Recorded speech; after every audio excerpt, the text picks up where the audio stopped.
veux la mienne? Non, c'est bon. Il y en a chacun son déjà.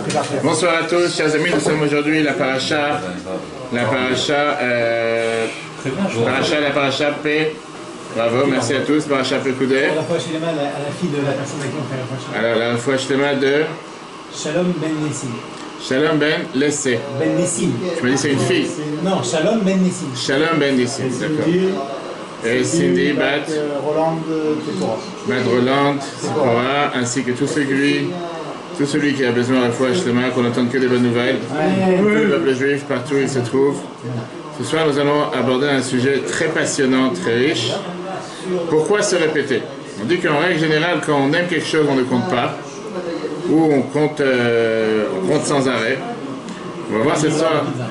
Comment se fait-il que nous avons une répétition de la paracha, alors que c'est une répétition qui apparemment n'aurait pas eu lieu d'être, pour la simple raison qu'on répète toute une paracha. C'est pas juste qu'on répète un mot, c'est pas juste qu'on répète un verset, on répète ici une paracha entière. Et c'est vrai que quand on répète une paracha entière, ça interpelle, mis à part le fait que la Torah nous dit comme quoi on n'est pas là pour répéter juste pour répéter. Là on va voir, on va entrer dans le vif du sujet, comme quoi c'est pas juste répéter, c'est répéter et répéter durement. C'est répéter énormément de phrases, énormément de dossiers pour dire la même chose. En règle générale, on sait très bien qu'on n'aime pas dire la même chose deux fois. Dire une fois les choses, ça suffit largement. On va voir ensemble le sujet de cette redondance et surtout, qu'est-ce que la Torah veut nous enseigner? Qu'est-ce que la Torah veut nous apprendre avec cette répétition? Pourquoi une telle répétition? Est-ce qu'il y a un message derrière? Quel était le but d'avoir cette répétition? On va voir à la fin, on va avoir une énorme compréhension, si Dieu veut, une richesse, un enseignement fascinant. Je vais nous expliquer que cette répétition, c'est un sujet important par rapport à qu'est-ce que représente le Mishkan, qu'est-ce que vient faire ce tabernacle, pourquoi ce tabernacle il est présent, pourquoi on a besoin de construire, puisqu'il ne faut pas oublier que ça fait maintenant 4 semaines, plus 7 semaines, ça fait 5 semaines qu'on n'arrête pas de parler de la construction du temple. C'est ce qu'on va voir ensemble, chers amis, ce soir. En tout cas, la question qui dérange, quelle est la paracha la plus courte dans toute la Torah et quelle est la paracha qui est en même temps la plus courte et en même temps la plus longue? Alors, c'est vrai que tu parles de la paracha... Complexe, non, peut-être. Duplex. Complexe, non. Pourquoi parler de complexe? Je pense que c'est pas seulement dans les détails, c'est surtout on va voir comment ça se fait que cette paracha qui est considérée plus courte et plus longue à la fois. D'un côté, on te dit que c'est la paracha qui est considérée, qui est pas mal d'années, elle est mise ensemble avec Vayakel, Pekoudé, on a deux parachiotes ensemble. De l'autre côté, on voit que c'est la paracha la plus courte en termes d'explication de Rashi dans cette paracha. On sait très bien qu'au total, il y a seulement 46 versets sur la paracha où il y a une explication de Rashi, sur 214 versets. 214 versets dans la paracha, si on met les deux ensemble, 46 versets sur lesquels il y a des explications, qui veut dire 186 versets où il n'y a pas d'explication. Et ce qui dérange, c'est quelque chose qu'on n'a jamais vu dans toute la Torah. On va voir que même dans la paracha Nassau, qui est une paracha qui nous répète les sacrifices qui ont été donnés par les différents chefs de tribus, même dans cette paracha, on voit qu'il y a beaucoup de versets où Rashi ne vient pas répéter à chaque fois les mêmes explications. Mais là-bas, c'est 60 versets qui n'ont pas d'explication. Là, on a 168 versets sans explication. C'est quelque chose qu'on n'a jamais vu, c'est du jamais vu. D'accord? C'est quelque chose qui dérange. Mais c'est quelque chose qui interpelle. C'est quelque chose qu'on va essayer de voir aujourd'hui. Pourquoi et c'est quel sens? Ça, c'est le sujet majeur sur lequel on va s'arrêter ce soir. De l'autre côté, comme on l'a dit tout à l'heure, Vayakel, Pekoudé, ils ont l'air d'être les parachiotes les plus longues, à part Matot, Massé, quand ils sont mis ensemble, qu'ils ont 244 versets. Vayakel, Pekoudé ensemble, 214 versets.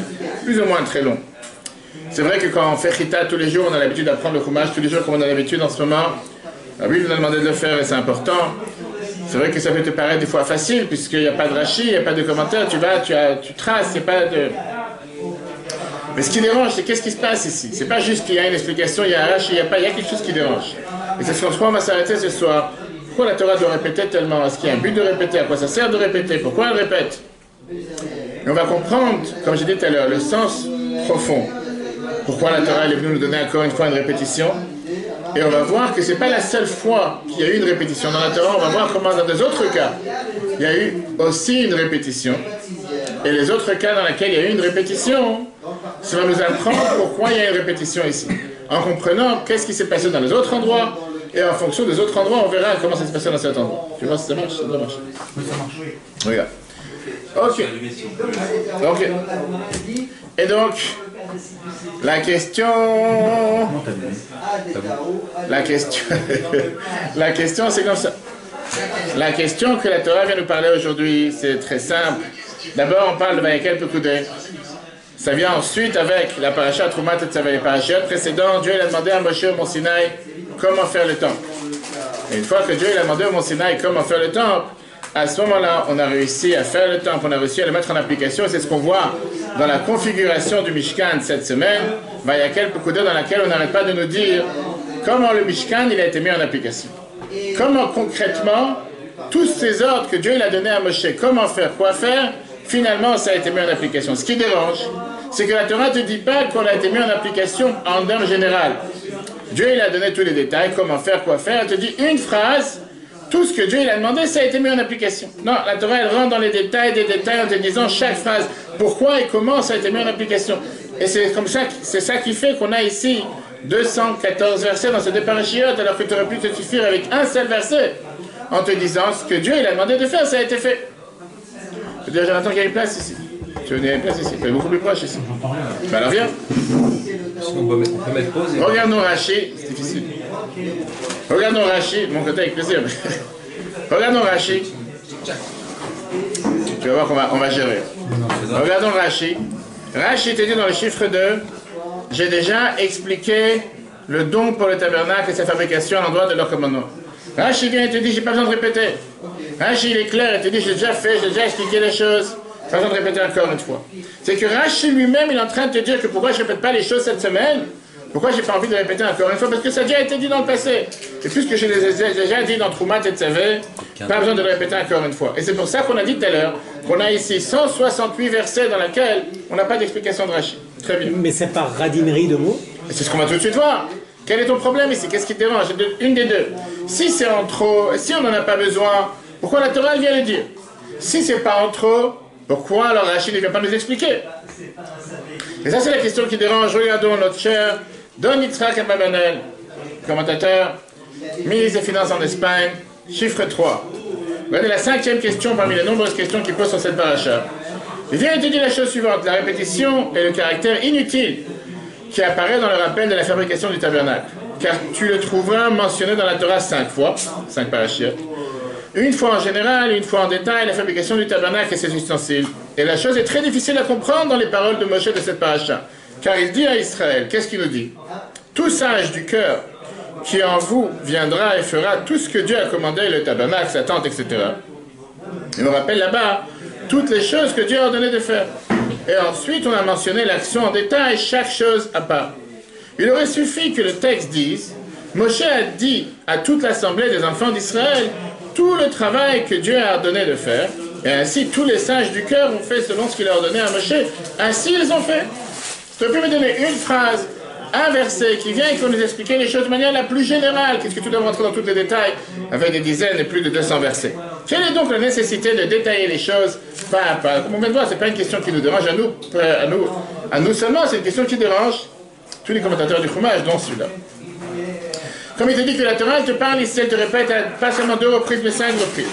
Et comme on va voir dans le tableau que vous avez juste en bas, le tableau il vous explique comme quoi on a ici différentes manières et différentes fois, comme quoi les devoirs, les obligations de construire le temple ont été dit, mais à chaque fois de manière différente. Regardons d'abord le tableau de gauche à droite. On voit comment Dieu il a dit à Moshe en détail.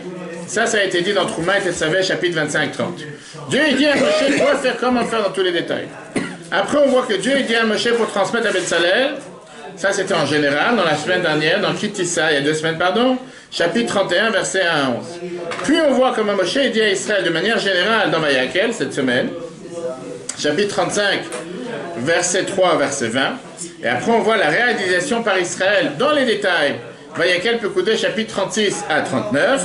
Et après, la présentation des ustensiles à Moshe, en général, Pekudei, chapitre 39, verset 33-43. Et ça, on le verra demain dans le cours de mardi après-midi, si Dieu veut, à 14h, pourquoi le peuple juif avait le devoir d'amener tous ces ustensiles qu'on a fait dans le temple, les ramener à Moshe. On verra comment cette foi, ce devoir de ne pas être détaché de Moshe, d'avoir confiance en Moshe de la génération est tellement important, à tel point que quand ils ont construit le temple, ils devaient ramener les ustensiles à Moshe et les montrer à Moshe. Donc on vient de voir ici, vas-y. C'est plus le détail qui nous importe plutôt que la répétition. Là, tu as un tableau qui te montre le tout. Détail général, détail général. En 2 mots, si tu veux dire les choses de manière la plus claire, il y a ici 4 fois en trop. Ça sert à rien, c'est de la perte de temps. Une en détail, une en général, une en détail. Ah, 2 fois. Encore une fois, regarde les différences. Il y a Dieu qui a dit à Moshe, il y a Dieu qui a parlé à Moshe, ça c'était dans les détails, on peut comprendre, Trouma était de sa ça c'est normal, d'accord? Dieu lui dit quoi faire. Après, Dieu dit à Moshe de transmettre à Betzalel les règles générales, ça c'est on va dire en trop. Moshe dit à Israël, règle générale, on peut dire encore une fois c'est en trop. Pourquoi? Parce que quel est le but de dire en général? Puisque après la réalisation par Israël elle est en détail. Moshe, c'est très simple. Moshe il a entendu les paroles de Dieu. Comment faire? Il a qu'à les transmettre directement. Détail. Quel est le but général? Détail. Pourquoi entrer dans tous ces détails? Ce qui dérange ici, c'est qu'on sait que tout ce que la Torah nous dit, c'est des phrases en général, ils sont très précises. On sait qu'il n'y a pas un mot en plus dans la Torah. On sait qu'il n'y a pas une lettre en plus dans la Torah. Rabbi Akiva a été capable d'apprendre de chaque vav en plus des dizaines et des dizaines de lois, des dizaines et des dizaines d'halachot, et d'apprendre des sens et des sujets comme on va tout de suite voir entrer dans la Torah, qu'on apprend d'un mot en plus, qu'on apprend de 2 mots en plus, et on va tout de suite voir comment parfois par 1 ou 2 mots, quelques lettres, on apprend des dizaines de lois. Prenons une phrase que nous répétons tous les jours. Vayu advarim dans les schémas Asher Anochim et Tzafra Ayom, Beshor Becha Ovkumecha, et qu'est-ce qu'on dit juste après? Ukshartam leot aliadecha, Vayu le Totafot ben enecha. Dans la prochaine, 2 pages derrière. Vayu le Totafot ben enecha, Uftaftam, l'autre côté, Uftaftam amezuzot betecha ovisharecha. Avec une phrase et demie, on vient de voir toutes les lois de Kriyat Shema du soir, Kriyat Shema du matin, Tfilin, Mezuzot, des livres entiers qui sont écrits par rapport à ces lois, et dans la Torah, c'est quelques mots. Et c'est pareil avec le Shabbat, on en a parlé la semaine dernière, la paracha Vayera qui te parle du Shabbat, dans quelques mots, on apprend les 39 travaux qu'on n'a pas le droit de faire Shabbat. Si on voit que la Torah elle décide de parler d'un sujet particulier, et elle le répète, c'est sûr qu'il y a ici quelque chose qu'elle veut nous enseigner avec cette répétition, avec cette redondance.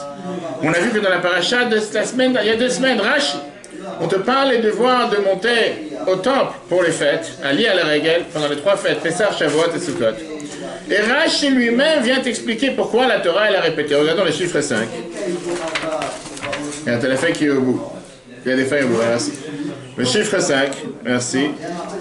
Voilà, c'était là. Et celle d'après aussi, pourquoi pas. Merci. Ah, c'est la première, bon, c'est pas grave. Chiffre 5, Rashi, la répétition ajoute des punitions. 3 fois dans l'année, tous les mâles paraîtront, tous les mâles qu'il y aura chez toi. Beaucoup de commandements de la Torah ont été dits et répétés, est-ce que jusqu'à 3 ou 4 fois? C'est pour rendre condamnable et punissable la violation de chacun des interdits et le non-accomplissement de chacune des obligations qui sont annoncées à leur sujet. Ça ne veut pas dire la même chose la plupart du temps. 100%, c'est marqué 3 fois, tu ne feras pas le veau dans les... On va le voir, c'est le prochain. Tu as lu le prochain paragraphe, bravo. Bravo, on a des guéronim à table, après je vous dirai de quel rabbin on parle. Mais en tout cas, tu vois bien que quand la Torah te dit les choses 3 fois, c'est pas pour juste te répéter, c'est pour apprendre autre chose. Est-ce qu'on peut comprendre ici? Qu'est-ce que tu fais passer comme message en répétant les mêmes choses? Donc on vient de voir par rapport au fait de monter dans le temple, quand on a l'habitude de monter dans le temple les 3 fêtes, que quand la Torah te répète, c'est pour te dire que il y a certaines punitions si jamais tu ne fais pas les commandements comme il le faut. Et comme il vient de dire de cher ami le rabbin Jonathan, après je donnerai son portable en direct, la Torah elle te dit la phrase suivante. Dans la même paracha, la paracha qui dit ça, le même chapitre, Rashi vient et te dit, qu'est-ce que ça veut dire que tu ne vas pas cuire le lait dans le veau de sa mère? Rashi, regardons ce que Rashi te dit, les chiffres 6. Rashi ajoute ici des détails. Tu ne feras pas cuire un petit dans le lait de sa mère. Il s'agit de l'interdiction de mélanger la viande et le lait. Elle est écrite à 3 reprises dans la Torah. Une première fois pour en prohiber la consommation, une deuxième fois pour défendre qu'on en tire de profit, et une 3e fois pour en proscrire la cuisson, comme on a vu dans la paracha Kitissa, chapitre 34, verset 26. Qui veut dire que Rashi lui-même te montre à plusieurs reprises que quand la Torah elle répète quelque chose, c'est pas juste pour répéter. Je peux vous poser une question? Oui. Pourquoi on dit que cette loi elle est d'Eoraïta, oui, alors que c'est Rashi qui a donné son interprétation? Non. Donc elle n'est pas d'Eoraïta. Non. Alors regarde, garde la question pour la fin, parce que c'est pas le sujet d'aujourd'hui. Le lait dans le ventre de sa mère. On va répondre à la fin. Je vais répondre. Je note. Il prend mon stylo. Alors, si tu veux, je note. On répond à la fin de cette question. D'accord? Parce que pour rester dans le contexte de comprendre pourquoi tellement de doublons. Et donc, comment se fait-il que la Torah elle répète encore une fois sans but Comme on a dit qu'on vient de voir qu'il n'y a pas un verset en plus, il n'y a pas un mot en plus, il n'y a pas une lettre en plus. Et donc c'est pour ça qu'aujourd'hui on va entrer dans ce long voyage. Si Dieu veut, on a toute la nuit. Tu vas nous expliquer, on va avoir les réponses à la fin. Tu vas nous donner la clé de comprendre que quand la Torah te donne ici quelque chose de double, elle te met un doublon, mais pas seulement un doublon. On a vu plus de 200 versets qui sont apparemment une simple répétition. Il y a ici un sens. Il y a ici un but. Il faudrait peut-être leur demander de faire un peu plus bas. La majorité. Ok? Non, c'est pas toi. Hein. Non, il faut leur demander. Ok. Où on a vu d'abord dans la Torah quelque chose qui en a un doublon, analyse d'autres répétitions dans les chiffres 7. Où trouve-t-on dans la Torah d'autres répétitions sur des sujets entiers? On va voir deux sujets majeurs que la Torah a répété entièrement tous les sujets et elle n'a pas répété pour rien. Les lois de Shabbat et les lois de Shvi. Non. Là c'est 1-0. On va voir comment... on va voir comment ces deux autres sujets viennent te montrer et apprendre par rapport à ce sujet-là. Premier sujet, dans lequel la Torah te répète le sujet exactement la même chose, la mission d'Eliezer. La Torah répète deux fois la mission qu'Eliezer il a eue pour aller chercher Rivka, comme femme. Une fois, comment les choses se sont déroulées, et la deuxième fois, comment Eliezer raconte comment les choses se sont déroulées. La deuxième chose, c'était les sacrifices des chefs de tribu. Dans la parasha de Nassau, la Torah nous raconte sur les sacrifices que les chefs de tribus ont dû amener pour Chanukah Mishkan, pour l'inauguration du temple. Et chacun, il a amené un jour séparé, mais c'était exactement les mêmes sacrifices que ses amis. Exactement les mêmes. Et à chaque fois, on voit que la Torah répète à 12 reprises. 12 fois, la Torah nous répète les sacrifices des Nessim, des chefs de tribus qui étaient exactement les mêmes. En comprenant ce qui s'est passé là-bas, on va comprendre ce qui se passe chez nous. Tout d'abord, essayons d'analyser ensemble la mission d'Eliezer. Chachamim nous disent pourquoi on a répété la mission d'Eliezer à double reprise. Parce que la Torah, elle veut te dire qu'il y a fait Sichatan shel Avdei Avot, Mitoratam shel Banim, que des fois, savoir comment les serviteurs, les esclaves de nos patriarches ont parlé, on apprend de ça beaucoup plus que la Torah des enfants. Ce qui veut dire, là-bas, Banel t'explique là-bas le sens de cette phrase, qu'il y a une différence entre comment l'histoire, elle s'est passée réellement, et la manière comment Eliezer raconte l'histoire. Il y a bien sûr le fait de comment ça s'est passé les choses, c'est important de savoir. Mais après, essayons de comprendre comment Eliezer te raconte. Là, tu vas voir que c'est totalement différent. Et le Barbanel, il vient te montrer qu'il y a des différences entre les deux. Il va te montrer la nuance des différences, que la Torah va vouloir te faire apprendre certaines choses, que si elle n'aurait pas répété, on n'a pas pu savoir. C'est là donc comment il dit ça dans le texte. Chiffre 8. On a dit dans le Midrash, la conversation des serviteurs des patriarches est plus belle que la Torah des enfants. Ils ont voulu dire par cela que la paracha a été répétée pour montrer au peuple et aux princes la beauté de la conversation d'Eliezer, serviteur d'Abraham. Et c'est là qu'il a modifié la parole de son maître et en a voilé une partie ou bien le contraire selon la nécessité. Je veux dire, la Barbara, les gars, t'explique ici, en te disant que si jamais la Torah te répète quelque chose, elle veut ici te montrer qu'il y a quelque chose que dans la première fois elle ne l'a pas dit, et elle a attendu de te le dire dans la deuxième fois. Pourquoi? On va tout de suite voir. S'il te dit, et il continue dans la même lignée en te disant que si dans l'histoire du Mishkan, on voit qu'il y a des différences entre ce qui a été dit dans les premières parachutes, Troumat et Tzaver, et ce qui a été dit dans cette paracha chez nous, Vayakel Pekudé, et on va voir que la Torah te répète les détails pour te dire d'abord l'intelligence majeure des architectes qui ont construit le temple, et deuxièmement, pour te dire que même dans les détails, on voit comment ils n'ont pas fait de changement. Tout était fait exactement comme Dieu l'a demandé. On va voir qu'il y a eu des changements, et c'est ce que la Torah va nous faire remarquer. Regardons d'abord dans le texte le chiffre 9, pour les différences. La raison à cela, pour moi, est la suivante. Du fait que les artisans n'ont pas fait ce travail dans l'ordre de la séquence que Dieu a ordonné à Moshe dans la paracha de Trouma, et de ce fait, il a été nécessaire de dire ici, comme ils ont fait les ustensiles de ces choses, qui changeaient par rapport à ce que Moshe a reçu comme commandement pour eux. Et comme j'ai expliqué dans la paracha, mentionné Trouma la raison à ce changement. Et pour que personne ne pense que de même qu'ils ont changé lors de la fabrication, ils ont aussi changé la nature et le nombre des ustensiles. Il a été nécessaire d'expliquer ici chaque chose qu'ils ont faite afin de faire savoir qu'ils ont fait toutes les choses que Dieu avait ordonnées et qu'ils n'ont rien changé, si ce n'est la précédente ou la subséquence dans l'ordre de la fabrication, c'est le revenant de la paracha Vayakel. De quel changement il te parle ici? Qu'est-ce qu'il est en train de te dire? De quoi il fait allusion? Très simple. Le fameux changement qu'on a eu, le grand débat, est-ce qu'on construit l'appartement d'abord et après on fait rentrer les meubles? Ou bien on fait rentrer d'abord les meubles et après on construit l'appartement? la question, le débat, c'est un débat connu. Est-ce que d'abord ils ont fait les ustensiles du temple et après ils ont fait la structure? Ils ont fait le haron, ils ont fait la table, ils ont fait la menorah et après ils ont construit Ou bien le contraire, d'abord ils ont fait la structure et après ils ont construit les meubles. Et c'est un débat. Est-ce que tu te fais une situation avant de te marier ou avant de te marier, tu fais une situation? Est-ce que tu te fais une situation pour te marier? Avant de te marier, est-ce que tu te fais une situation? On va voir, on va parler du mariage aussi, c'est un point avec le mariage, on va tout de suite voir qui dit ça, on va voir. D'accord. La première fois, quand Dieu il donne à Moshe le devoir dans la paracha Trouma, on voit que Dieu d'abord il lui parle des ustensiles. Quoi faire, quel mobilier faire. Et après ça, il lui parle sur la structure, le Mishkan. Concrètement, quand ils ont construit, on voit qu'ils ont inversé les choses. Quand ils ont construit, on voit dans la paracha avec quelques coups de l'ordre, il est à l'envers. On voit que d'abord, on nous parle qu'ils ont construit le Mishkan. Ils ont construit d'abord le tabernacle. Et après, ça envoie les ustensiles. Regardons dans le 10, comme la Torah nous le dit clairement. Quand on voit le commandement de Dieu dans Trouma, on fera une arche en bois de chittim, ayant 2 coudées et demi de long et 1 coudée et demi de large, 1 coudée et demi de hauteur, et ensuite les autres ustensiles du tabernacle.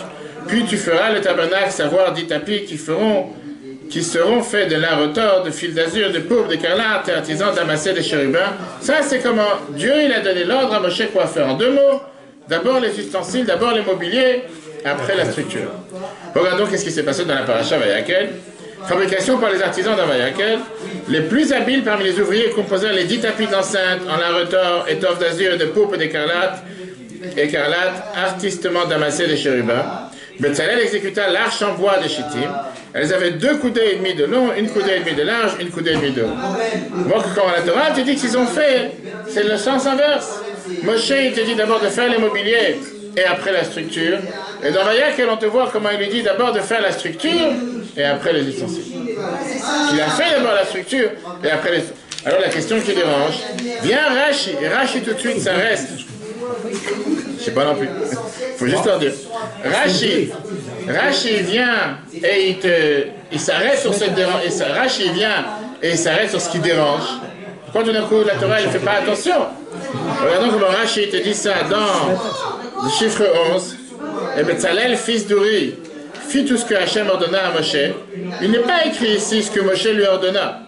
Mais tout ce qu'Hachem ordonna à Moshe, cela veut dire que même pour ce que son maître ne lui a pas dit explicitement, il s'est trouvé d'accord avec ce qui avait été dit à Moshe au Sinaï. Car Moshe avait ordonné à Betzalel de commencer par la fabrication des ustensiles de culte et d'entreprendre ensuite celle du tabernacle, ce à quoi Betzalel avait objecté. Pourquoi? On commence d'habitude par construire la maison et seulement ensuite on y met les meubles. Ça n'a pas de sens de faire l'inverse. Ajoutant, voilà ce que j'ai entendu de la bouche du Saint béni soit-il. Moshe lui a alors dit, on dirait bien que tu t'es trouvé dans l'ombre de Dieu. D'ailleurs, ça fait allusion à son nom. Betzalel, Betzelkel, dans l'ombre de Dieu, comme c'est écrit dans l'Agmara Brachot 55a. Car il est certain que c'est bien ce qu'il m'a ordonné, le Saint béni soit-il. C'est ce qu'a effectivement Betzalel il a fait. D'abord le tabernacle et ensuite les ustensiles des cultes. Qu'est-ce qu'on vient de voir ici? On vient de voir ici que ce débat qu'il y avait entre Moshe et Betzalel, c'était un débat réel. Et qu'on voit comme Moshe il lui dit, c'est exactement ce que Dieu m'a dit. Ça montre que Dieu, il avait dit à Moshe, effectivement, de d'abord parler de la structure, après les mobiliers. Malgré qu'on voit que dans la paracha Trouma, Moshe il parle d'abord des mobiliers avant de parler de la structure. Alors tu peux avoir la question pourquoi, c'est pas le sujet maintenant. Mais on voit que Moshe il a changé. La paracha qui dit ça, on voit que quand Dieu il dit à Moshe quoi faire, comment faire, il lui dit clairement, dis à Betzalel de construire d'abord la structure et après de construire le mobilier. Dans la paracha de Pekudé, sur son explication, le Babanel, il vient et t'explique comme quoi la Torah, elle répète ça encore une fois, sans arrêt, elle répète chaque chose.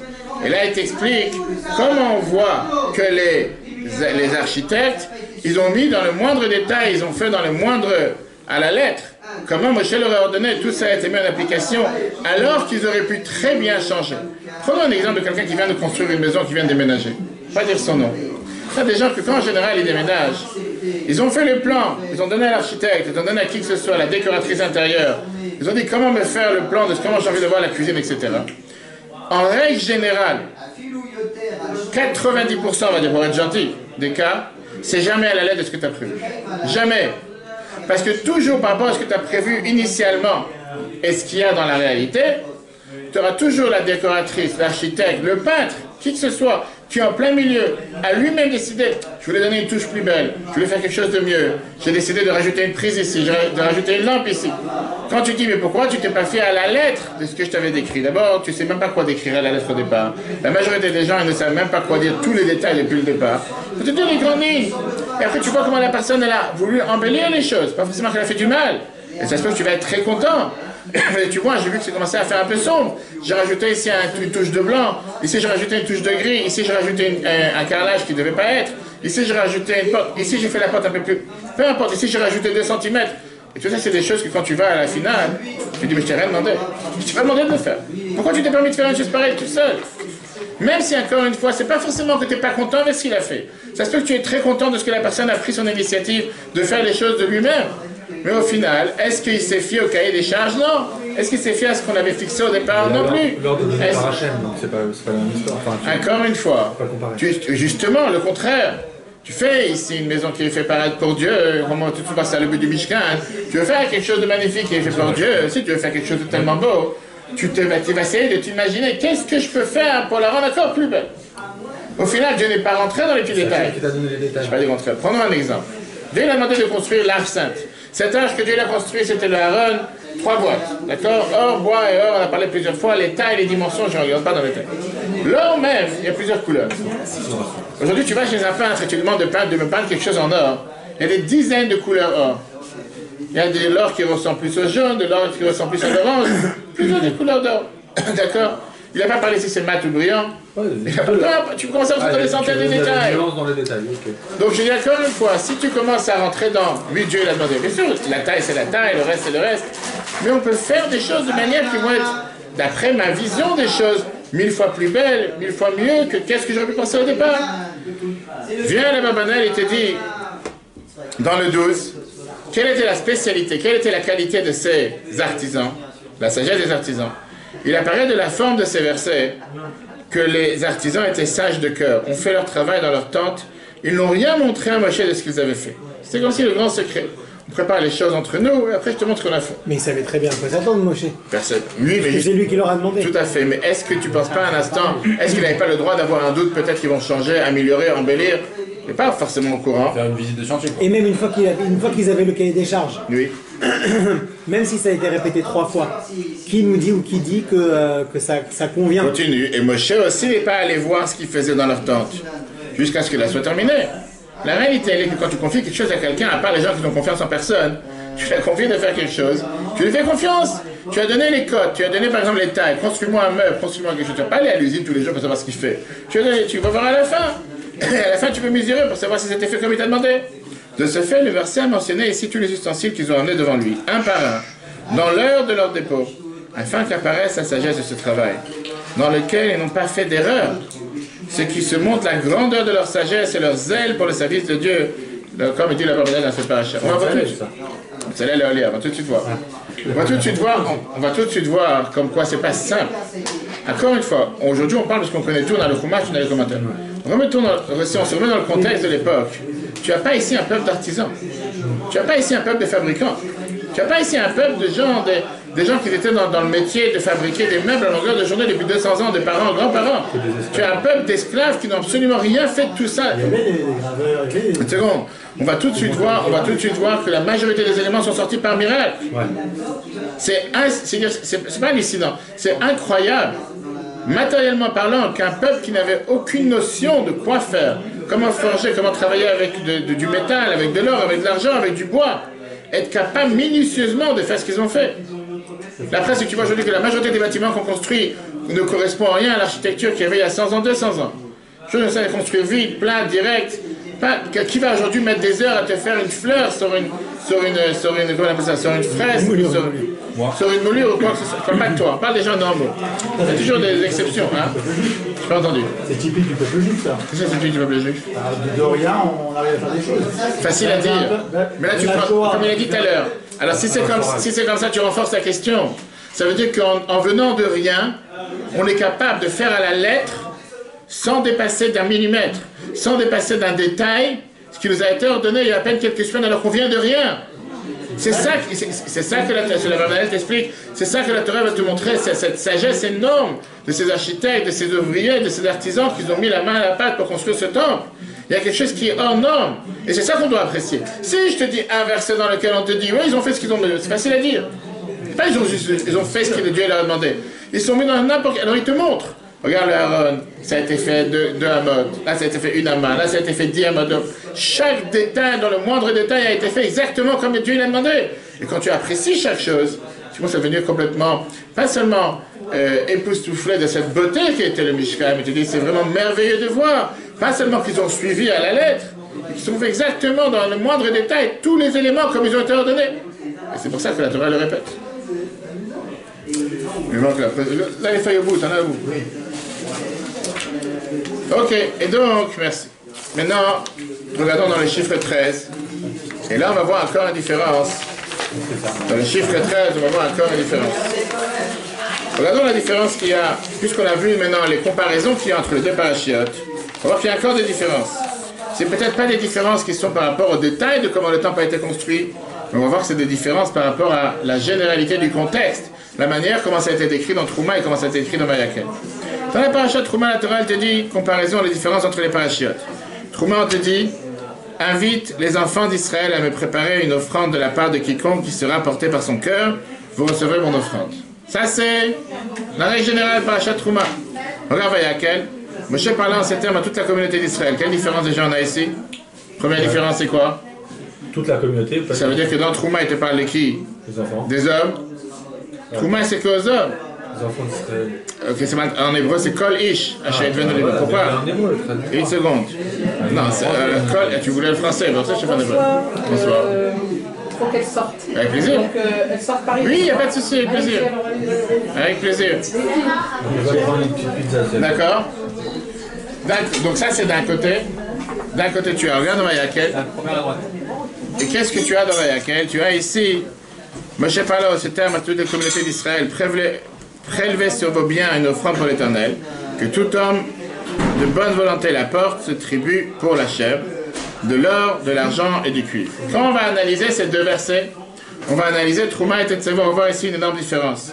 Dans Trouma, pareil là. c'est deux mondes différents, c'est ce que j'ai dit, on dirait deux choses C'est différentes. beaucoup plus détaillé dans C'est Vayakel. pas juste détaillé, du contraire, on va tout de suite voir. Dans la Trouma, on te dit, prenez mon don, Tikrou à Trouma, il y a 3 reprises, Tikrou Meitam, prenez le don. Dans l'ordre que Moshe dit dans Vayakel, on parle, Troum et Itrem, prenez si vous désirez bien, comme le dit Libo, celui qui a envie. Ça devient quelque chose qui n'est pas forcément obligé, mais si vous voulez bien. C'est déjà plus sympa.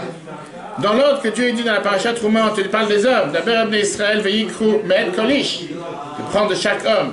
Moshe, quand il parle dans la paracha Vayakel, il te dit inclut les femmes, tous les enfants d'Israël. Et d'ailleurs, comme on voit plus tard, que même les femmes, ils ont amené leur don. Et on ne sait pas seulement qu'ils ont amené, ils ont amené même plus que les hommes. Après, là, par le fait qu'ils ont tissé avec sagesse les chefs qui étaient sur place, comment ils ont tissé le linge de manière tellement intelligente qu'ils ont gardé la fraîcheur, qu'ils n'ont pas voulu qu'il soit coupé pour qu'il soit beaucoup plus tendre. Tous les autres détails qu'on a déjà vus dans les années précédentes et que vous pouvez revoir sur l'application eTorah et sur Google et Apple. Le Rabbi t'explique, c'est quoi la différence fondamentale entre les deux? Entre la paracha Trouma et la paracha Vayakel, c'est majeur. Paracha Trouma, c'est l'ordre qui vient de haut en bas. C'est l'ordre qui vient de Dieu envers Moshe pour te dire quoi faire. Paracha Vayakel, c'est comment ça a été fait de bas en haut. Comment nous, on a mis ça en application. Non, la paracha Trouma, la Torah, elle vient, elle te met l'effort, elle te met l'accent sur qu'est-ce que vous devez faire.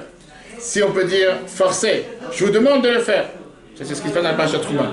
C'est pour ça que là-bas, on ne parle pas non plus des femmes. Regarde ce que la Bible dit. Parce que les femmes n'ont pas eu le devoir de donner la Trouma du temple, le don du temple. Pourquoi dans la paracha Vayakel, on parle dans ce qui a été fait concrètement du côté du peuple juif en entier. Là, on te dit que c'était comme le dit Vlibo, tout celui qui avait un cœur large et qui voulait le faire. Il y a plus de connotation de forcer. Et là, on te parle des femmes. Parce que comme on a appris déjà dans un autre cours, que les femmes n'ont pas besoin de recevoir un ordre strict pour pouvoir le faire. Les femmes, par eux-mêmes, ils aiment bien prendre cette initiative de participer à la douche. Ils n'ont pas besoin d'avoir un ordre obligatoire pour devoir le faire. Sans être ordonnés, ils veulent le faire. On a vu ça déjà dans la paracha Yitro. Pour ça, Dieu a décidé de demander aux femmes de leur donner les règles générales, alors que les hommes de donner dans tous les détails. Donc on voit ici deux différences qu'il y a dans la vision des choses entre Trouma et Vayakel. Et Pekudé. Trouma, on parle ici comment Dieu il ordonne les choses de manière, je veux dire, beaucoup plus concentrée, sans forcément les détails. Bien sûr, c'était tous les détails du temps, mais c'était prenez, faites les œuvres, et ça s'arrête là. Voyez à quel on te dit tout le peuple juif il est venu, ils ont participé, même ceux qui n'ont pas eu l'ordre de le faire, ils l'ont fait. Et on rentre dans beaucoup plus de détails pour te montrer l'admiration, l'engouement qu'il y a eu du côté du peuple juif, malgré qu'il n'y avait pas besoin de faire autant. C'était la seule collecte, comme on a parlé déjà la semaine dernière, qu'il y a eu tellement de dons qui sont venus jusqu'à ce que Moshe leur demandait de s'arrêter. Ça, c'est une explication. Bon, on ne va pas s'arrêter là, parce que ce n'est pas juste la Mamanel, même si notre cher Yoram l'aime tellement. Il y a beaucoup plus profond, on va tout de suite voir le Ramban, Nachmanide, on va voir aussi Rashi, L'Or HaChaim, pas mal d'autres qui sont très chers à nous, et on va voir comment eux ils nous expliquent qu'il y a une autre raison pourquoi la Torah elle revient encore une fois sur le sujet à 2 reprises ce soir. Et comme on l'a dit tout à l'heure, cette explication d'Abamanel vient nous montrer que la Torah elle répète à 2 reprises de parashiot. Elle nous a dit que pour nous montrer que la manière comment ça a été fait, c'était pas différent de ce qu'il avait dit de faire. Mais le Rabbi te dit qu'il y a un problème avec Abamanel, quelque chose qui est difficile à comprendre. Mais après, le sens simple, comme on sait très bien qu'on veut toujours comprendre les choses après Pshuto Shel Mikra, le sens simple. Parce que si la Torah veut te montrer l'ordre dans lequel la chronologie des choses, comment se sont passées, pas besoin de répéter 2 parashiot entières, 212 versets pour te dire que c'est effectivement, comme on a vu le débat qu'il y a eu tout à l'heure entre Betzalel et Moshe, tu lui as dit oui, d'abord on doit construire la structure. Si c'est juste pour te dire ça, qu'on a gardé l'ordre, qu'on a fait les choses comme ils devaient être faites, ça va suffire de le dire en inversé. Pas besoin de rentrer encore une fois dans tous les détails, d'après le sens simple encore une fois. On a vu les autres explications. Pourquoi la Torah elle répète ça 5 fois? Deuxièmement, comme certains ont posé tout à l'heure, c'est difficile à dire, quand tu parles, tu as reçu des ordres de Dieu, que les architectes ne vont pas s'y mettre à le faire à la lettre. Quand tu as un chef cuisinier qui vient et qui te dit tu vas cuisiner pour tel et tel président, et tu demandes à la lettre de prendre un citron, une tomate, et je sais pas quoi, tu ne vas pas commencer à t'amuser et dire moi je vais faire les choses qui m'arrangent. Je te demande d'être strict à la lettre, de faire ce que ce patron, grand patron t'a demandé. À plus forte raison quand c'est Dieu qui te demande. Et donc on est bien obligé de trouver l'explication dans le sens simple, enfin dans le chat du verset. Pourquoi la Torah elle se force à répéter avec tant de versets tout ce qu'on vient de voir. Et donc, pour ça dans le Mamar Chazal, le commentateur, les Chachamim nous disent, comme on a vu tout à l'heure par rapport à l'histoire de Eliezer et Rivka, quand on a dit qu'il a fait Sichatan Shel Avda Avad B'Toratam Shel Banim, on a vu que pourquoi la Torah répète l'histoire de Eliezer et Rivka 2 reprises. Parce que la Torah elle vient te dire qu'il y a une beauté particulière dans la manière comment Eliezer raconte les choses, pas seulement comment les choses se sont passées. Et le sens du verset, c'est pour te dire que Dieu, il aime le devoir et les choses, comment ils se sont passées par les serviteurs. Le fait que les serviteurs des patriarches ont agi de la manière comment Dieu l'attendait de... La Torah te dit qu'il y a quelque chose de particulier ici. Tu veux dire, on va voir comment la Torah te dit que quand la Torah elle répète quelque chose, de là est venue peut-être la phrase que quand on aime on compte pas, ou bien quand on aime on compte plus. Et là on va voir que quand on aime, la Torah te dit que quand Dieu il aime quelque chose, on le répète plusieurs fois. Quand tu n'aimes pas quelque chose, tu ne le répètes pas plusieurs fois, tu dis une fois. Quand tu aimes quelque chose, tu le répètes plusieurs fois. Et d'où on le sait, on va voir que dans le Chumash Bamidbar, quand on parle de comptage du peuple juif, on voit que le peuple juif il a été compté une fois et encore une fois et encore une fois, apparemment ça ne servait à rien. On voit comment la Torah nous dit que puisqu'on a parlé, mais après c'était à chaque fois des comptes différents, quel était le but de répéter? Rashi nous dit, comme vous avez dans le chiffre 14, Rashi vient et te dit, Hachem par là dans le désert du Sinaï, vous sentez par là? Avec plaisir. Il n'y a pas de souci. Rashi... Non, peut-être pas. Ok, regardons un peu Rashi. Hachem parlant dans le désert du Sinaï et du 2e mois, c'est l'amour qu'il leur porte, qu'il incite à les compter de tout moment. Il les a comptés lorsqu'ils sont sortis d'Égypte et de nouveau après la faute du veau d'or, afin de connaître le nombre de survivants, ça va? What? Attends, sinon on va bouger, vous inquiétez pas. Avec plaisir. Donc, après la faute du veau d'or, afin de connaître le nombre des survivants, et encore une fois, lorsqu'il est venu pour faire résider sa Shekhinah sur eux. C'est le premier Nissan qui a été érigé le tabernacle, et il les a comptés le premier Iyar. En tout cas, vous avez pu voir ce que ça veut dire le live et du direct, c'est ce qu'on appelle en général pour ceux qui font des émissions en direct. C'est les effets du direct. C'est des fois. Ça arrive, t'inquiète. Rashi vient et te dit que Hachem parla dans le désert du Sinaï en a le premier et le 2e mois. L'amour qu'il leur porte, qu'il incite à les compter à tout moment. Et Dieu il les a comptés lorsqu'ils sont sortis d'Égypte et de nouveau après la faute du veau d'or, afin de connaître le nombre de survivants.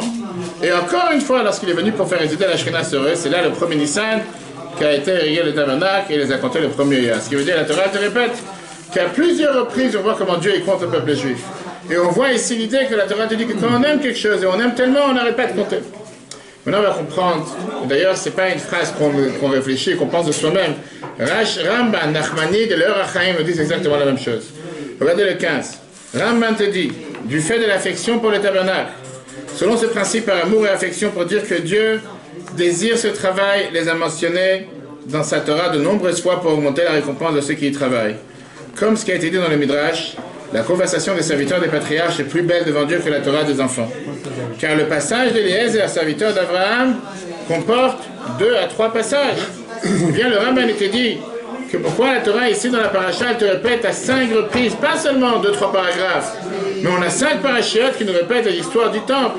La Torah te dit c'est pour savoir qu'on parle ici de quelque chose qui est tellement admiré aux yeux de Dieu, que Dieu aime tellement, c'est pour ça qu'on veut le répéter. Mais moi j'allais te dire, c'est pas parce que tu aimes quelque chose tellement que tu dois le répéter tellement de fois. 5 fois. Alors les gens vont dire que la Torah est une. Pas forcément on pense à ça. On va voir d'abord, non, on n'a rien contre. On va tout de suite voir comment, 3 raisons majeures. Pourquoi on a cette admiration particulière au sujet, et on est sensible au sujet du Mishkan. 3, pas 5. Quelle est la particularité du Mishkan, du tabernacle, du temple, contrairement à tous les autres mitzvot? Parce qu'il y a beaucoup d'autres mitzvot que tu peux dire que Dieu l'aurait aimé tellement. Et néanmoins, on ne voit pas qu'on est parti les répéter tellement de fois. Alors pourquoi le Mishkan, lui, en quoi la partie, si je te demande, quelle est la particularité du Mishkan face à tous les autres mitzvot? Faire résider Dieu sur terre, quoi d'autre? Tout le monde s'est mis dedans, si tu veux. Non, tout le monde s'est mis la main à la pâte. Ok, et c'est pour ça qu'il faut répéter 5 fois. Si tu veux. Et monter dans le temps pour les 3 fêtes, c'est pas important, une misère collective. C'est aussi une misère collective. Pourquoi pas pour les femmes? Mais ça occupe une place quand même hyper importante dans la paracha en nombre de oui, 212 versets, on a dit. Oui, on a dit 212 versets dans les 2 semaines, mais c'est pas seulement on parle pas de ces 2 semaines. On parle de Troumat et Tzavev avec Kitissa, avec 5 parachiotes. Pourquoi tellement? 3 raisons. Première raison, c'est la raison la plus simple. Mishkan est venu pour pardonner la faute la plus grave. C'était la preuve même que Dieu a pardonné sur la faute du voteur. On a parlé de ça la semaine dernière. Une faute qui était destinée à tuer, à exterminer tout le peuple juif. Dieu dit à Moshe, je vais tuer tout ce peuple et à partir de toi, je crée un nouveau peuple. Et Moshe qui dit à Dieu, si tu ne pardonnes pas à ce peuple, efface-moi ton livre. C'est la semaine dernière, il y a 2 semaines, pardon. D'accord? Le fait d'avoir créé le Mishkan, c'était la nouvelle majeure. On a parlé de ça la semaine dernière, comme quoi Dieu, Moshe, il descend le jour de Kippour. Et Dieu au peuple juif le lendemain, parce que le premier jour, ils se sont mis à apprendre la Torah. Sachez que Dieu, il a pardonné, et la preuve, il vous demande de construire le temple. Donc ça, c'est pour montrer comme quoi la faute majeure, la faute négative, qui était la faute du Vaudor, a été pardonnée. Numéro 1. Regardons Rashi, le 16. Tabernacle de témoignage, témoignage pour Israël, que les saints bénis soient-ils a renoncé à le punir pour l'affaire du Vaudor, puisqu'il a fait résider sa shrina parmi eux. Deuxième raison. Et ça, c'est deuxième raison beaucoup plus profonde. C'est qu'est-ce que représente le temple? Quel était le but du temple? Quel était le but du Mishkan? Pourquoi il fallait avoir un Mishkan? Et la réponse est encore une fois que le but du Mishkan était de faire régner, de faire descendre la Shrina sur terre, la divinité sur terre. Les Chachamim nous disent, et ça se revient au sujet du mariage que tu as mentionné tout à l'heure, que les Chachamim te disent que le Mishkan, c'était le jour du mariage de Dieu, que la Shrina réside de manière fixe dans le peuple juif. Dans quel autre endroit tu étais capable de voir le feu qui tombe du ciel pour consumer un sacrifice? C'était l'endroit où on voyait la divinité en direct. C'était pas juste un film, c'était quelque chose de réel. Comme un marié, un khatan et un kala qui ne vivent pas ensemble avant le mariage. Et que finalement arrive le jour du mariage, ils décident de vivre ensemble. Bien sûr que le vivre ensemble, le mariage, c'est la chose la plus belle qui peut se passer dans le couple. Et le khatan kala, le mari et la mariée, ils vont commencer à parler des détails, comment construire la maison, comment construire les meubles. Et puisque c'est quelque chose de tellement beau, ils vont répéter encore une fois. C'est pas que quand quelqu'un il a passé la soirée de mariage, 1 an, 6 mois ou 1 semaine, 1 mois plus tard, ils vont parler entre eux. Oui, ça va passer, c'était très beau. Ils vont commencer à parler des détails, comment on est rentré, comment on est sorti, qu'est-ce qu'on a dansé, quelles chansons, tout ce que tu veux. On va commencer à revoir encore une fois tous les détails, parce que c'est quelque chose qui est Mais ça, cher. c'est des interprétations de Rashi. Mais est-ce qu'il y a d'autres interprétations? On n'a pas fini. C'est bon. Troisième interprétation. C'est ça Rash, Midrash. l'avidité. Voilons le Midrash, numéro 17. Le Midrash vient et te dit la troisième raison. Et le Midrash te dit une raison encore plus profonde. Donc, première raison, c'était quoi? Pardonner la faute du Vaudor. Deuxième raison, pour faire descendre la divinité sur terre. Troisième raison, c'était le but même pourquoi Dieu a créé le monde. Pas tourner autour du pot. Le but pourquoi Dieu il a créé le monde, comme on expliquait dans la Kabbalah, dans la Chassidut, Dieu a désiré d'avoir pour lui une demeure ici-bas. Dieu il voulait avoir une résidence secondaire. Que tu veuilles faire une résidence secondaire, une résidence tout court. Dieu il s'est dit que moi, d'accord, le but même pourquoi Dieu il a créé le monde. Le but même pourquoi on a reçu la Torah. Le but même pourquoi Dieu il a donné une neshama, une âme dans un corps. C'est pour travailler avec le corps, travailler avec le matériel, travailler avec le monde. Si le but du monde était de ne pas changer, de ne pas s'élever, de ne pas évoluer, de ne pas s'améliorer, de rester tel qu'il a créé le jour de création, quel était le but de créer ce monde? Pour qui, pourquoi? Si c'était juste pour être des assistés gratuits, et pas pour ici arranger, mettre la main à la pâte, bouger, être active, comme on a parlé longuement dans le cours de Shabbat, sur le fait qu'à chaque fois que la Torah te parle du Mishkan, elle te parle avant du fait de 6 jours tu travailleras, le 7e tu te reposeras. Il n'y a pas une seule fois que la Torah elle parle de Shabbat, dans lequel elle te dit tu te reposeras le 7e jour. Ce peuple de parasites, ce peuple de juifs qui sans arrêt sont en vacances. Le fameux argument d'Aman. Comme la Gemara nous raconte, qu'Aman est venu, il a dit qu'à chaque fois qu'on leur demande quoi que ce soit, là il dit c'est Shabbat, là il dit c'est Pessah. Shabbat, Ayam, Pessah, Ayam. Toujours en vacances. Qu'est-ce qu'on est toujours en vacances? Parce qu'on a un jour par semaine dans lequel la Torah t'interdit de travailler. Sauf que ce qu'il a oublié, c'est qu'avant que la Torah te demande de ne pas travailler Shabbat, elle te demande 6 jours tu travailleras. Il n'y a pas une seule fois que la Torah te dit tu dois te reposer Shabbat avant qu'elle fait cette préface, cette introduction, merci, tu devras travailler 6 jours. Donc viens ici le but même pourquoi Dieu a créé le monde. C'est pas pour t'enfermer dans tes 4 coins et commencer à apprendre la Gemara le matin jusqu'au soir. Et j'ai rien contre ceux qui le font. Mais le but est de travailler dans le monde matériel. Le but est de travailler dans la vie quotidienne. Dieu il a créé l'humain avec un corps et pas seulement avec une âme. Dieu il a fait en sorte que la personne doit s'investir dans le monde et à travers le monde faire pénétrer la divinité. La manière comment tu manges, on a vu la semaine dernière les fameuses questions qu'on demandait à chacun à 120 ans. Est-ce que tu as fait du commerce de manière équitable? Si le but n'était pas de faire du commerce, si le but n'était pas de travailler, le but était d'être assis et de rien faire, on n'aurait pas eu une telle question. C'est que Dieu il attend de toi de descendre dans les endroits les plus bas. Et là-bas, il a la divinité. Et c'est pour ça que Dieu il a eu cette volonté grâce au Mishkan. C'est le Mishkan qui nous le dit. Que Dieu il a voulu créer le monde d'une manière que le monde soit un monde dans lequel on peut l'appeler le jardin de Dieu. Que c'est un monde dans lequel on voit la divinité sur terre. On ne voit pas les choses de manière grossière, on ne voit pas les choses de manière telles qu'ils sont à l'apparence, mais aller chercher un peu plus profond. Il y a quelqu'un qui dirige cette planète, c'est pas une jungle. C'est pas juste une jungle dans laquelle tout se passe de manière totalement naturelle, totalement de manière accidentelle, totalement de manière, je veux dire, comment les gens l'appellent, par hasard, la force des choses. Dieu voulait résider dans ce monde et c'est pour ça que Dieu est descendu dans les plus grands détails. Un Mishkan de telle taille, qui est fait de tels matériaux. Et ça, c'est ce qui s'est passé dans les Mishkan, dans ce tabernacle. Les gens sont venus, ils ont donné des éléments matériels. Après, ça, on a eu les artisans qui sont venus, qui ont... Encore une fois, quand tu vois la beauté des éléments, comment tout de suite voir un peuple d'esclaves qui n'avait aucune connaissance comment fabriquer ni des meubles, ni des mobiliers, ni quoi que ce soit. Et Moshe, il met ce Mishkan qui est au final 75 mètres carrés. C'est pas un appartement parisien ou quoi que ce soit, c'est un tout petit truc, c'est pas quelque chose d'énorme. Et dans cet endroit-là, va régner la divinité sur terre de manière la plus belle, à tel point qu'on dit que c'était l'endroit où on pouvait voir les dimensions et la surdimension de la même manière. Qu'on pouvait voir que d'un côté, on voit la limite, d'un côté on voit les limites de chaque chose, et de l'autre côté on voit comment il n'y a pas de limite, tout est surlimité. Maintenant on va comprendre, ça c'est le Midrash, regarde ce que le Midrash est dans... On a vu le Midrash ici, 17. Maintenant on va comprendre pourquoi la Torah répète une fois, encore une fois et encore une fois. Quand tu parles des détails techniques, si ça aurait été seulement quelque chose de technique à faire, tu aurais pu très bien me dire, voilà ce que Dieu a voulu qu'on fasse, et c'est comme ça qu'on l'a fait, ça s'arrête là. Non, c'est pas de ça qu'on parle. L'importance du Mishkan est tellement plus importante, parce que c'était la réalisation du but pourquoi Dieu a créé le monde. Le but de chaque chose, c'est pas de te dire la finalité, comment ça a été fait, mais c'est toute l'essence même de pourquoi le monde a été créé. Et c'est tout à fait normal qu'on le répète sans arrêt, qu'on ne va pas se suffire à le dire seulement une fois. Et c'est pour ça qu'on ne va pas se suffire avec seulement ces dernières 5 semaines. On va voir comment le prochain Chumash qu'on commande la semaine prochaine, tout un Chumash entier par rapport à ce qui se passait dans le Mishkan.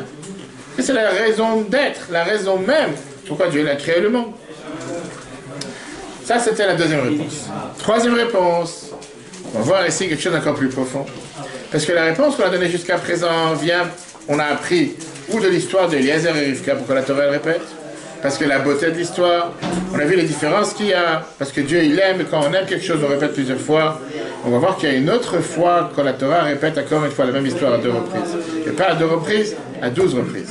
La parashat Nassau, dans la parashat Nassau, on voit comment la Torah te parle des sacrifices des chefs de tribu dans la Chanukah Tamizber, 12 chefs de tribu qui ont amené le sacrifice, chacun un autre jour. Sauf que les sacrifices étaient exactement les mêmes, les uns derrière les autres, sans différence, sans distinction. La logique te dit que la Torah aurait dû nous donner d'abord les détails de quel sacrifice amener une fois, et une fois que la Torah t'a donné ces détails, on aurait dû dire, et ainsi on fait tous les autres chefs de tribu. À la place... Ça peut se comprendre, ça, quand même. De quoi? Pourquoi on répète chaque fois? Oui. Pourquoi? Pourquoi? Alors, à ce moment-là, pourquoi on fait pas l'un et pas les autres? Très bien, alors dis-moi un exemple de qu'est-ce qu'ils ont fait. Peu importe, voilà le type de sacrifice qu'ils ont amené, sans me dire qui. Et après tu vas dire, et c'est ce que tout le monde a fait. Ouais. Tout le monde a fait la même. Et d'ailleurs, on sait très bien que la paracha de Nassau, c'est la paracha la plus longue de toute la Torah. Parce qu'on répète 12 fois les sacrifices. Et une des explications qu'on te dit, c'est que les sacrifices eux-mêmes étaient peut-être identiques, mais les intentions étaient différentes. La manière de regarder les choses était différente. Les sacrifices étaient peut-être les mêmes. Peut-être que dans les détails techniques étaient les mêmes. Mais à part les détails techniques, chacun il avait une intention différente. Chacun il avait ici un but différent. Et c'est pour ça que la Torah ne répète pas les choses pour les répéter. Pourquoi la Torah ne répète pas les choses juste pour les répéter? Parce que la Torah elle veut te dire ici que sache que si elle les a répétées, c'est qu'il y a ici une notion totalement différente. Et c'est pour ça qu'elle a cherché à répéter cette chose 12 fois et pas seulement une fois. Et on va tout de suite voir que la Bible nous explique que c'est exactement la même chose qui se passe dans la paracha Troumat Tetzavé avec la paracha Vayakel Pekudei. Dans la paracha Troumat Tetzavé dans laquelle on a vu l'ordre que Dieu il a donné à Moshe, ça c'était complété l'ordre de haut en bas, c'est Dieu qui donne les ordres. Paracha Vayakel Pekudei, c'est comme Moshe il les transmet au peuple juif. Regardons dans le tableau que vous avez ici, le tableau 18. Celui qui parle dans Troumat Tetzavé c'est Dieu. Dans Vayakel Pekudei c'est Moshe. Celui qui écoute dans la paracha Troumat Tetzavé c'est Moshe. Dans Vayakel Pekudei c'est le peuple juif. Le lieu, Troumat Tetzavé c'est le mont Sinaï. Vayakel Pekudei c'est le monde d'en bas. La Bible explique avec ça une troisième réponse. On parle de deux temples totalement différents. Ça c'est la plus belle réponse. Troumat Tetzavé, on te parle d'un temple totalement spirituel qui n'avait rien à faire avec le matériel. Vayakel Pekudei, on te montre comment le peuple juif était tellement intelligent, des artisans capables de te convertir le spirituel en matériel. Et on va tout de suite voir comment à plusieurs reprises Moshe s'est posé la question comment je peux faire une telle chose. Et que Moshe l'a clairement compris. On va prendre un exemple. Que ce que Dieu lui a demandé de faire c'était totalement spirituel. Pas besoin d'entrer dans les choses matérielles. Parce que la question que tout le monde demande, depuis quand Dieu il a besoin d'avoir un temple matériel? Dieu il a besoin d'avoir un endroit dans lequel tu as une boîte, dans lequel tu auras de l'or, du bois, avec des anneaux. C'est une réponse totalement différente. Chez Panim la Torah, il y a 70 manières d'expliquer la Torah. Mais là, on va voir, c'est une réponse qui te fait comprendre. Et je pense que cette réponse est la plus complète. Pas parce que c'est le rabbi. Mis à part le fait que c'est tout à fait normal. Ah, mais ça me plaît. Pourquoi c'est complète? Parce que tu comprends maintenant. Pourquoi la Torah... D'abord, regardons la réponse. Pourquoi la Torah te donne 212 versets? Regardons comment le rabbi dit ça de manière tellement claire dans le chiffre 19. Tabernacle matériel, tabernacle spirituel. Une question similaire se pose dans la paracha de Nassau. Les 12 princes de tribu ont amené des sacrifices complètement identiques, mais le texte répète et détaille les sacrifices indépendamment 12 fois. La réponse apportée à cela, c'est qu'extérieurement, les sacrifices étaient identiques, mais chaque prince avait une intention différente. De ce fait, la Torah répète les sacrifices de chaque prince pour nous enseigner que du point de vue du sens profond, les sacrifices étaient différents. De manière similaire, on peut expliquer la répétition des détails de la fabrication du tabernacle séparachiote. Effectivement, extérieurement, le tabernacle qui construit les enfants d'Israël est celui qui a été ordonné. Mais en réalité, les paroles font allusion à deux tabernacles complètement différents. Le tabernacle qui apparaît dans le commandement de Dieu, dans les parachiotes de Trouma et Tetzavé, est un tabernacle spirituel que Dieu a montré à Moshe sur le mont Sinaï.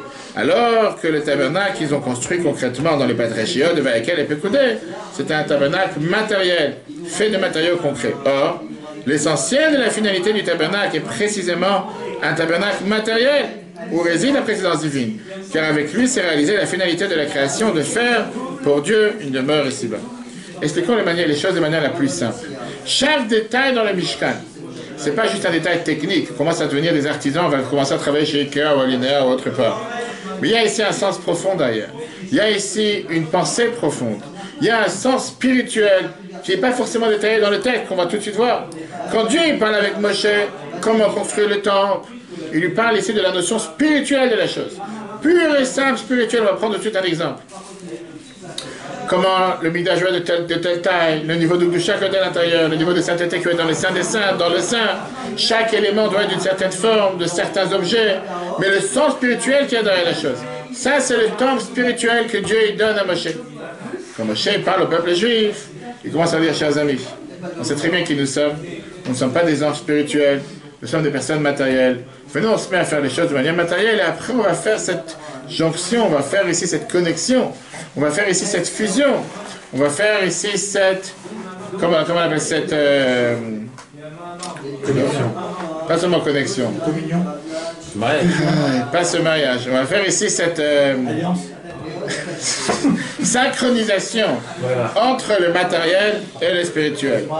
Et donc, Moshe leur dit clairement, on parle ici du matériel, prendre un objet matériel, de l'argent matériel, du cuivre matériel, de l'or matériel, la taille matérielle, des matériaux qui sont totalement purs et saints matériels.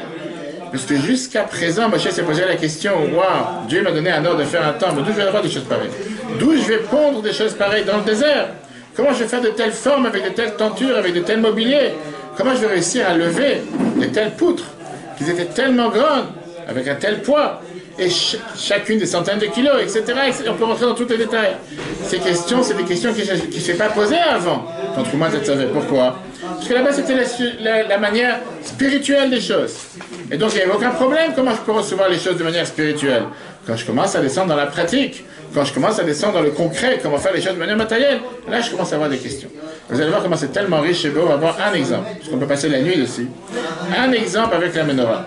On va voir comment la menorah, elle était entre Moshe et Dieu de manière spirituelle, et comment Moshe il a fait descendre de manière matérielle. On est prêt? On avance. Menorah spirituelle, menorah matérielle.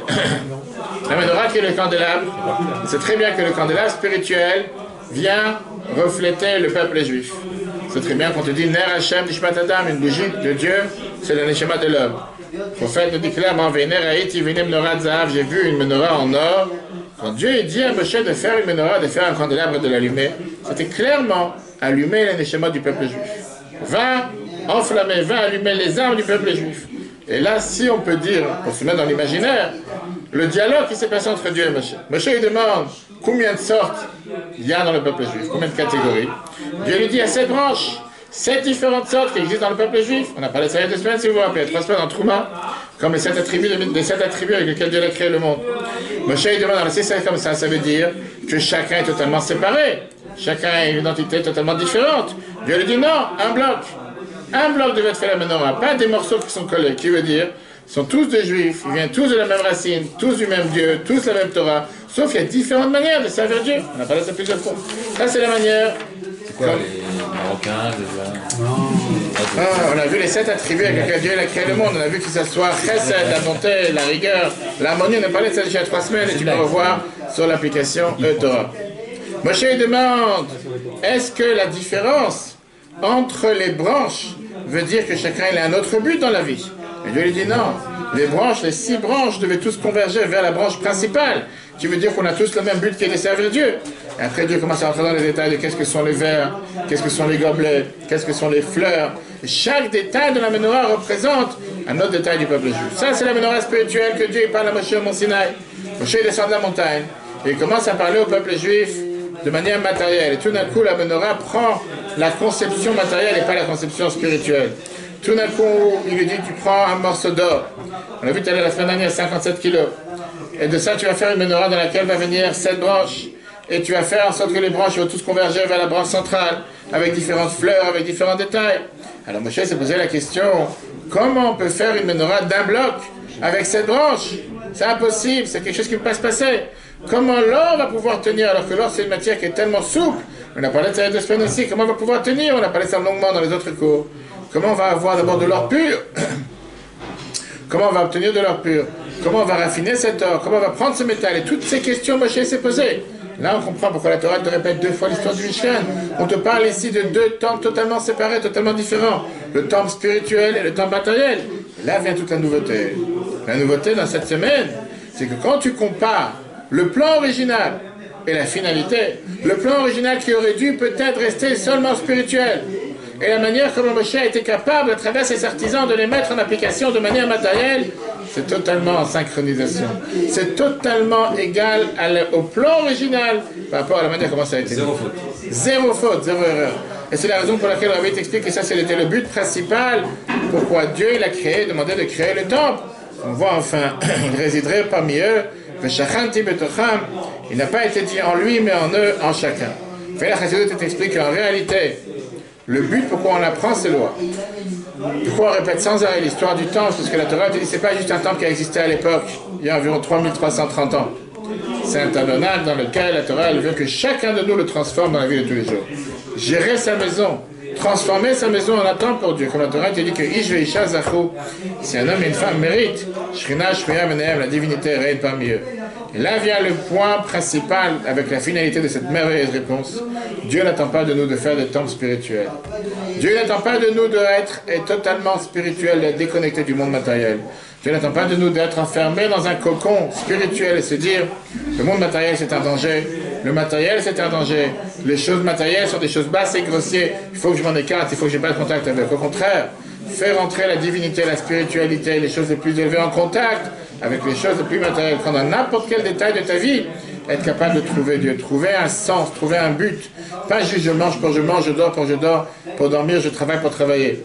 Mais on sait comment, grâce à n'importe quelle chose que nous faisons descendre la Shrina, la divinité, du niveau le plus haut au niveau le plus bas. Et avec ça, chers amis, on a fini ces trois réponses majeures. Si on peut se rappeler, récapituler encore une fois pour tous ceux qui ont très bien écouté.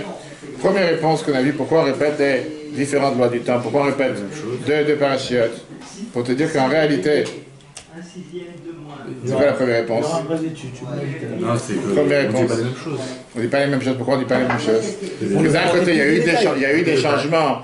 Et pour te dire qu'ils n'ont pas forcément changé. Le deuxième point, pourquoi on a dit qu'on a répété, c'était l'explication qu'on a vue du Ramban et des autres, qui était pour te dire la beauté, que quand on aime quelque chose, on répète plusieurs fois. Et pourquoi on aime tellement le Mishkan? Parce qu'on a vu comme quoi dans le Mishkan, tu as ces trois composants. Composant numéro 1 pour pardonner sur la faute du Vaudor, composant numéro 2 qui était pour faire descendre la divinité sur terre. Troisièmement, c'était l'endroit où Dieu a décidé de résider. Et au final, c'est la manière comment Dieu attend de nous de faire sur terre. Et la troisième réponse, la réponse du Rabbi qui était tellement riche, on te parle ici de deux choses totalement différentes. Temple matériel, temple spirituel. Dieu parle avec Moshe dans un contexte spirituel. Moshe vient et transforme le peuple juif. Voyons comment on est capable de transformer ça en matériel et à la finalité de voir que le matériel correspond à merveille, exactement comme les ordres ont été donnés de manière spirituelle. Voilà, chers amis, pour avoir le cours en replay sur l'application E-Torah, E-T-O-R-A-H sur Google et Apple. Que Dieu fasse que la semaine prochaine qu'on commence ce nouveau mois d'Adar, Adar Sheni, en Shchodesh cette semaine, c'est jeudi, vendredi, le mois dans lequel c'est le mois le plus joyeux du calendrier, le mois dans lequel le mazal du peuple juif est fort. Comme on a eu la chance, il y a tant d'années en arrière, avec la fête de Purim, que Haman a voulu tout faire pour nous enlever une fête, et à cause de lui, grâce à lui, on a eu encore une nouvelle fête, la fête la plus joyeuse. Que Dieu fasse que ce mois, ce soit un mois de joie pour le peuple juif, partout où il se trouve. Qu'on entende des bonnes nouvelles pour tout le monde, matériellement, spirituellement, et que la Torah nous dit que quand Mashiach va venir, la fête de Purim ne sera pas annulée, mais Gilat Esther, le rouleau d'Esther sera le seul qui va rester. Alors Mashiach peut venir déjà aujourd'hui, on continuera à fêter Purim tous ensemble avec la venue de Mashiach. Très bonne soirée à tous, regardez sur E-Torah, E-T-O-R-H, désolé pour le bruit de la part de notre cher ami Yoram. Non, mais c'est vrai. Et qu'on entende toujours et on partage que des bonnes nouvelles. Téléchargez le cours et partagez. Très bonne journée à tous. Prochaine, on va